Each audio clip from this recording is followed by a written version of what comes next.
Hello, welcome to TCS Student News. I'm Daj'a White. And I'm Janiah Tillery.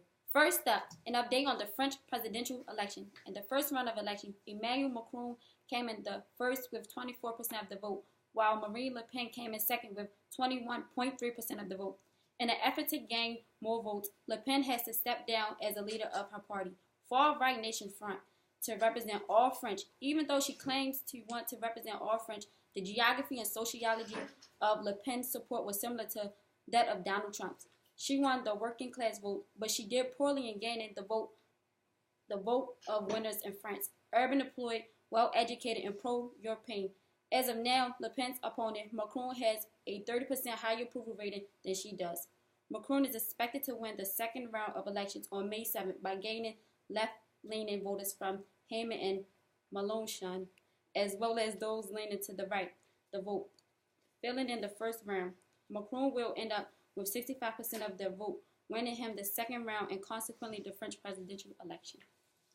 Now to the Southeast, more specifically, the Middle East. The Trump administration has constantly been demonizing Iran and misrepresenting the threat it presents. The Trump administration has also been inconsistent policy-wise. Take the 2015 Iran nuclear deal, for example. The nuclear deal was a deal issued by the Obama administration to curb Iran's nuclear activities in return for a lifting of economic sanctions. Trump called it one of the worst deals in history. However, a letter from Secretary of State Rex Tillerson to the House Speaker Paul Ryan signaled Mr. Trump's intention to stick to the deal. The letter certified that Iran was complying with the deal, but Mr. Tillerson said that Iran remains a leading state sponsor of terror. Mr. Tillerson compared Iran to North Korea. He said that its provocative actions threaten the United States, the region, and the world. It seems that Trump is trying to build a military case against Iran. It would be better for President Trump and global stability if he developed a strategy that seeks to counter Iran's behavior and cooperation where possible. Janiah, what do you think? Should Donald Trump build a military case or should he stick to the deal? I just wish that Donald Trump would stick to one policy and be more consistent. Now for some health news. Did you know that malaria kills around 430,000 people a year? The majority of them are babies and young children in sub-Saharan Africa. Ghana, Kenya, and Malawi will have the world's first malaria vaccine from 2018, offering it for babies and children in high-risk areas. The vaccine was developed by a British drug maker to protect children from the most deadly form of malaria in Africa. It has to be given in 4 doses on a schedule.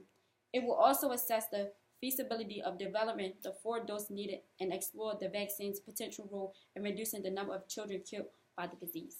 Now for TCS Student News. On Wednesday, we had donors who already supported the school visit to see how class happened. We talked about why we chose TCS and what we liked about it. By seeing how class works and talking to the students, they will be able to come up with other ways in which they could help the school. We really appreciate having you at TCS. Last Friday, we watched a movie called Smoke Signals. The movie was directed and acted by Native Americans. It was about a son who learned about a side of his father that he never knew. At the end of the movie, he forgave his father for his actions and understood him better. What did you think of the movie, Daj'a? I thought the movie was great. It was a movie that many families could relate to. Recently at TCS, Janiah Tillery has competed in a weightlifting competition. She has competed 2 lifts, the clean and jerk, and the snatch. Janiah, how was the competition? It was great. I wouldn't have been able to do it without my coaches. Sadly, we have to end this edition of TCS Student News. Thank you for watching. Tune in next week for more TCS Student News.